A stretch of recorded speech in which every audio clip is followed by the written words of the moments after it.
Well, thanks for joining me in another Growth for Good podcast. I'm delighted to be with Dr Karen-Ann Dicken here at the Highland School of Jewellery. Hello. Hi there. Hi. Fascinating to be in your studio, to see all the tools and everything that you've worked with here. Tell me about how you got started. You've obviously created this school. Can you tell me briefly how you kind of got into this, where the journey started for you? It started basically when I left school. I went to college and I studied 3D design there. And within that course, we did a jewellery project. And that's what led me on to go to art school to study jewellery design. So I went to Glasgow School of Art 2001 to 2005 to study jewellery design. And after I left there, I went to the Royal College of Art to do my master's in jewellery design as well. So once I finished my master's, I moved back to Glasgow and started teaching. I was teaching first of all at Glasgow School of Art in the ceramics department, and later I was teaching at what was Cardonald College and the City of Glasgow College, teaching both CAD and jewellery making. That's computer-aided design, yeah. Yeah. Mm-hmm. And so my work's always combined computer-aided design with jewellery making techniques. And I also wanted to make it really relevant for the students as well. So I always tried to make my projects for the students something that would be exciting for them. That was the genesis of what you're doing now. Yeah. So I set up a project where they had to make a piece of jewellery that had entered or exited the computer at some point in the making process. It started out with one college, and we had an exhibition. And over the years, it grew to become all the colleges in Glasgow, then all the colleges in Scotland. All of them? Yeah. So it grew and grew until 2018. It became an international conference and exhibition, which was in Dundee. So we had speakers from Australia and America coming over to talk at that conference. So that was how I kind of wanted to make it relevant for the students. And that's what kind of took me into my PhD subject after kind of working in that area for quite a long time. So my PhD was looking at how I could use digital technologies to create tooling for handcraft. That PhD was quite recently, yeah? Yes, so that was, I graduated about 3 years ago. Congratulations. Yeah. Thanks very much. No easy feat. No, it was quite a hard slog, but I think it was worth it in the end. So after that, I just moved to Inverness, just sort of towards the end of my PhD, and I'd been asked quite a lot by a lot of people, do you run jewellery making classes and that kind of thing. So I knew there was a bit of a demand for it, and at the time I wasn't actually teaching jewellery, I was teaching contemporary art practice. So I really wanted to get back into what it is that's my passion. So I did a bit of research and wrote my business plan. And here we are now, a year later with the school. It strikes me that quality is more of a driver, and that ability to teach than the market itself. But the market's very big. I think the UK market for bespoke jewellery is something like £3 billion, which is like an amazing figure, really. Given that seems to indicate there's a lot of demand there. Do you find that that there's a commercial aspect that people are interested in, or do you think it's mainly about learning a skill and doing something, creating something? Is it artistic, or is it a mix of both, or what? I think it's a little bit of both. I mean, one of the things in the Highlands is it's a very long way to learn new skills in jewellery making. Yeah, there's a lot of crafters and makers. So, there is that element of it, to add to their work, to, produce different things. But I think there's also the other side of it, which is building skills and also what people actually gain from that, like the sense of accomplishment when they've made a piece of jewellery. So for example, like the beginners class, I start off making a silver ring, and they walk away after 2.5 hours with a silver ring. And a lot of them are really surprised and, really happy that they're wearing these things. That they walk away with it on their hand.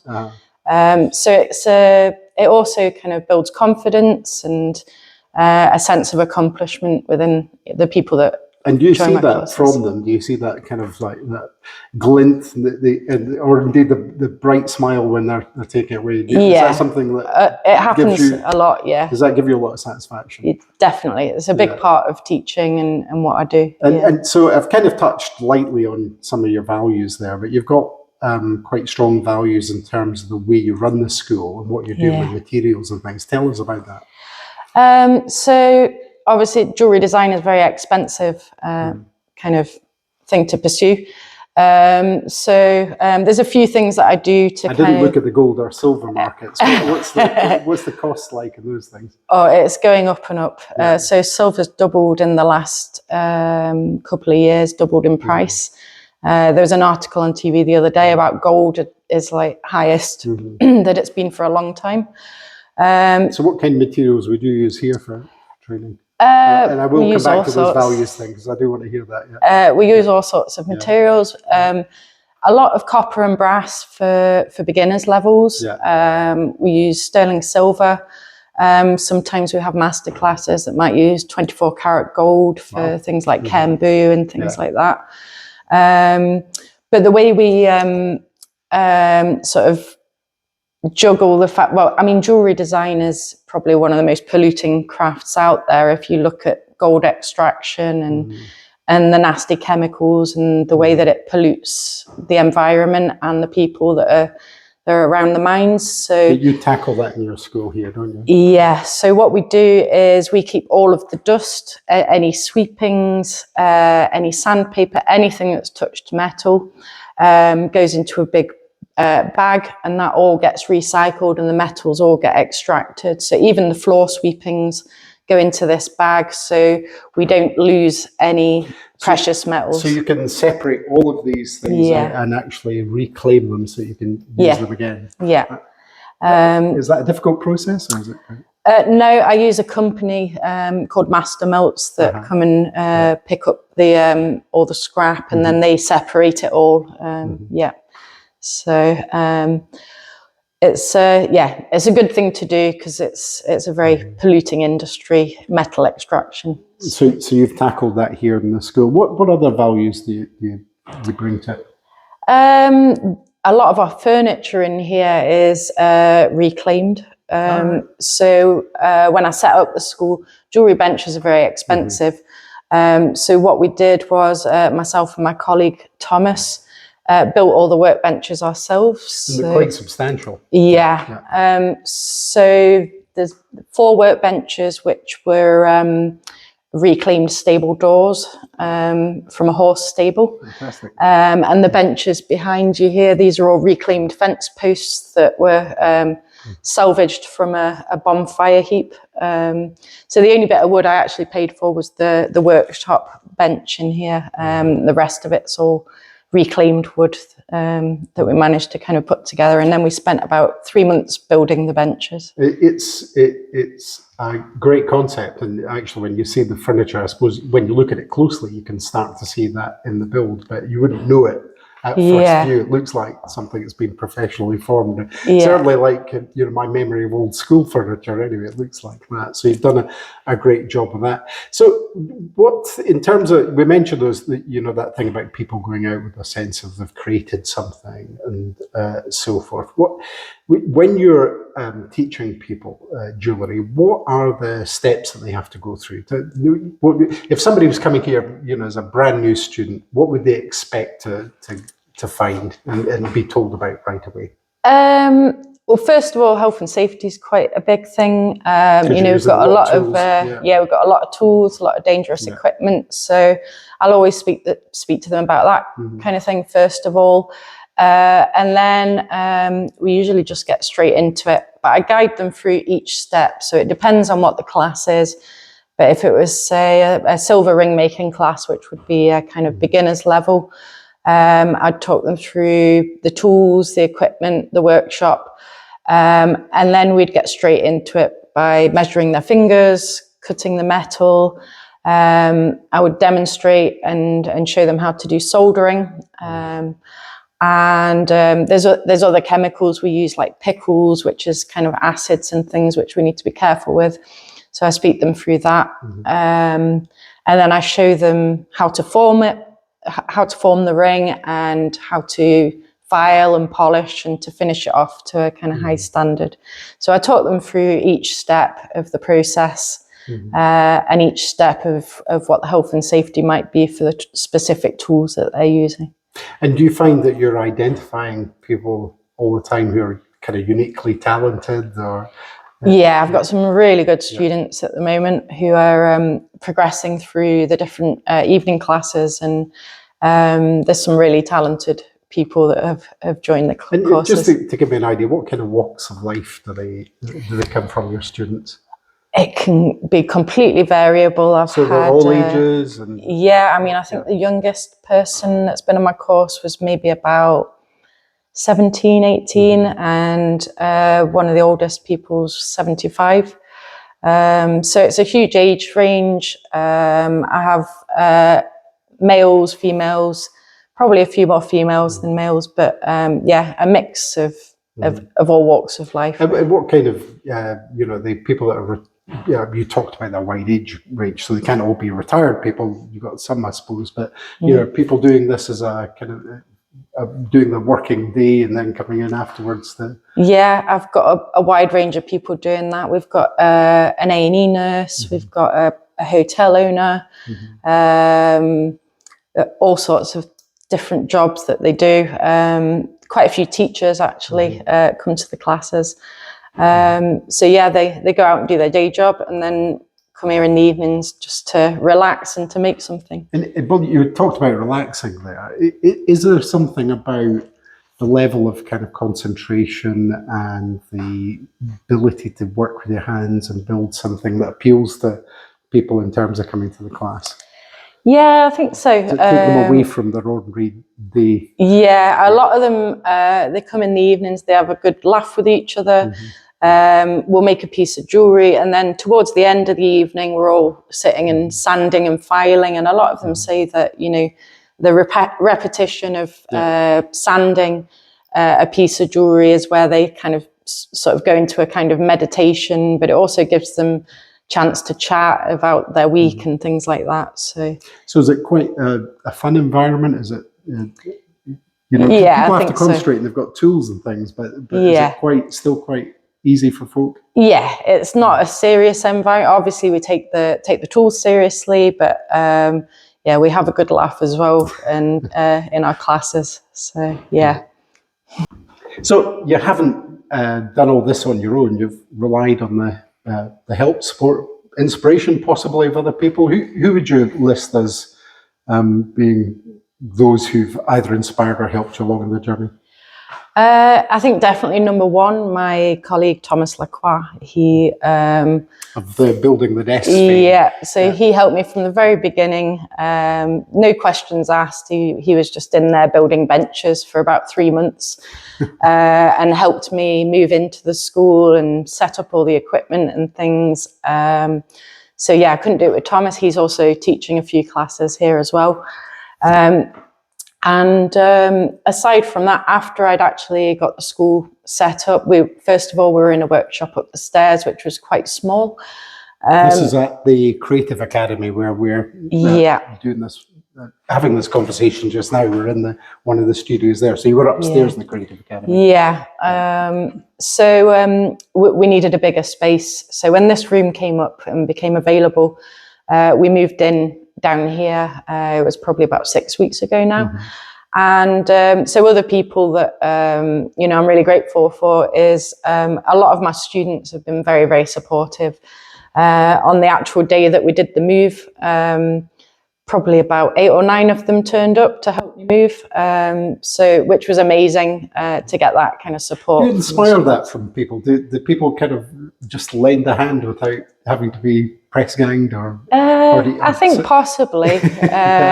Because it sounds like quite a few people have just chipped in to say, I'll help you get started, which is great. I think maybe the offer of a beer afterwards might have helped, but incentives. But yeah, a lot of them turned up just to help out and help to move, and they were really, really amazing to do that. Yeah. Mm-hmm. So if you go back through your journey here, you described earlier all the different steps you'd taken. Was there anybody along the way that you were particularly impressed with, or was there somebody in the, some creator or maker or teacher or whatever that you thought was, particularly inspiring, or somebody to kind of look to? Yeah, there's a lot of people in different ways.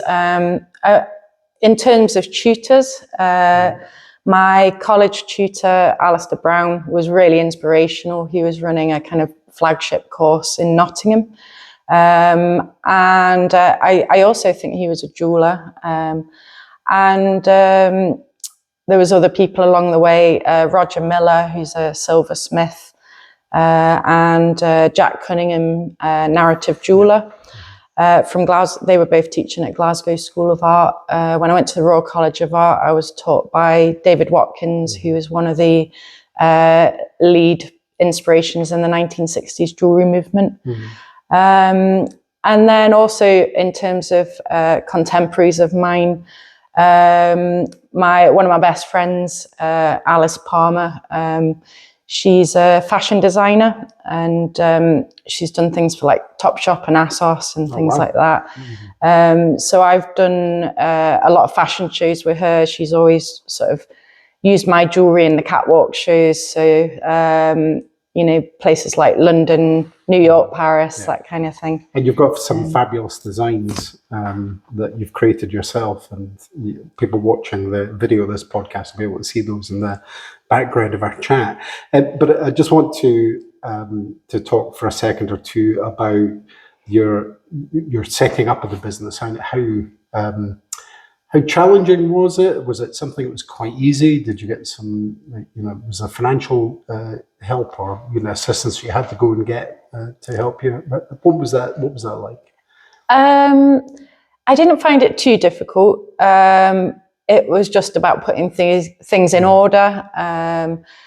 So I initially wrote the business plan, and do you think that's an important step for people to be able to see the business plan? Yeah, I think for me, because of the funding that I was applying for, so I got, I think it was £1,000 from the Business Gateway, and I also entered the Dundee University Business Competition. So they gave me, I think it was £2,000. You're an award winner with that. Yeah. The word winner was missing. I got £2,000 from them, and that money allowed me to pay the rent for a few months whilst setting up the workshop before I actually got the clients in. Is your experience of applying for these things, doing the business plan, putting yourself forward for competition, do you find that helps you to hone your business skills? I found it, the Dundee University one was really useful, because I went there with the idea that my business was going to be aimed more towards tourists and incomers, because there's a huge population of tourists coming in, and their feedback was actually to concentrate on the local community, which I completely ran with. From that, I mean, I was always going to, cater for locals, but in actual fact, that is the main source of income for my business now is local people rather than like tourist groups, although I am getting tourist groups booking in. But the main focus is locals and providing something for them. And just being part of the community as a business, does that give you satisfaction? Is that something you find very rewarding? Yeah, I really enjoy working with local people, and I mean, before I became a lecturer, I was a community artist as well. So I've always kind of had that connection. Almost in the DNA, is it? Yeah. So you've built this business, you've got the school, you've got all these people engaged now. What is next for you? Where are you going to take this to? Do you have ambitions, plans? What's in the future? There's a few things for where I'm taking the business. At the moment, I'm working on changing the business model to a community interest company. That will allow me... So that really does rubber stamp your community credentials, doesn't it? So tell me more about that.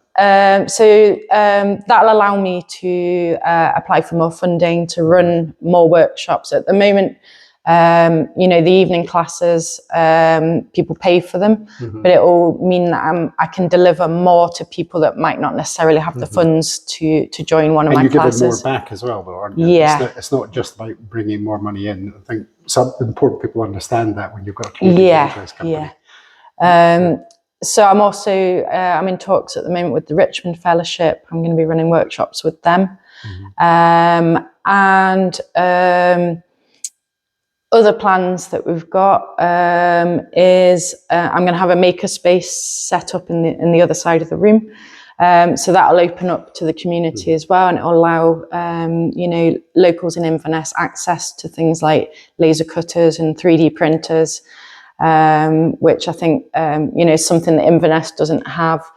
I know for sure when I was finishing my PhD, doing a PhD based on digital technologies in the Highlands was tricky because there's not much in the way of digital tech up here. So that will allow... It's coming, but there's been a bit of a dearth of it. So I think that would be a good thing for Inverness as well. They can rent that space out, and the other side of the room can be rented out by other community groups as well to run different projects. And with those future plans, with all that you've done, you've built it. You come across as somebody who's very self-assured. You've been a teacher, lecturer, somebody who's good at showing people how to do things, encouraging them along, and so forth. Have you ever had any doubts on your journey? Has there ever been any time where you thought, "Oh God, I don't know if I can do this or not"? I think people will be interested to know what the struggles have been like for you, if there've been any. I think the main thing is probably financial, just making sure that I've got enough money in the bank to pay the rent and to pay my bills. So I think the biggest struggle's probably been financial. At the moment, I'm paying myself minimum in order to get the business up and running and get to the point where I've got the funding to really go for it. So I'm just being quite careful at the moment. That I can keep it ticking over, but I know that the more I work at that, perhaps the easier that will come. Well, you've talked there about the struggles, the financial struggles that you can have being self-employed. Is it something that you would look back and go, "Oh, I wish I'd taken a different path.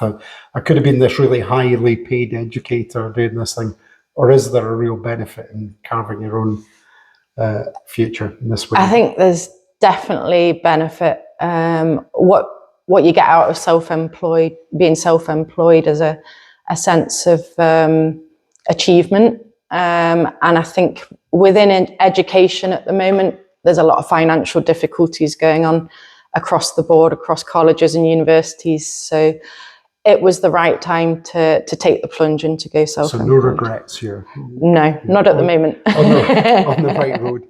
You've got all these plans, you've got some talented students, you've got some great work you've done yourself.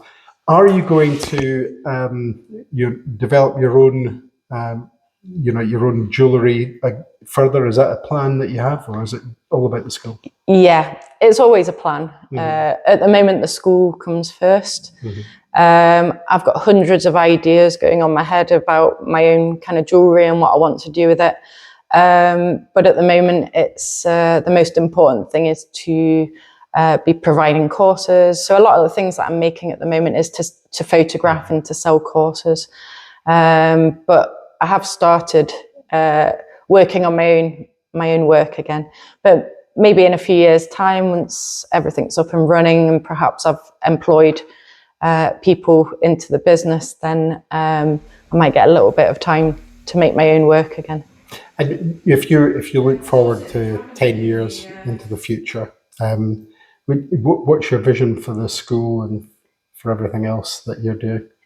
In about 10 years, well, even in a couple of years' time, I'm wanting to set up qualifications. There's a lot of people asking about that. So once I've set up the CIC, that'll be my next move, is to, I don't know which awarding body I'm going to go with yet. I'm just looking into that at the moment.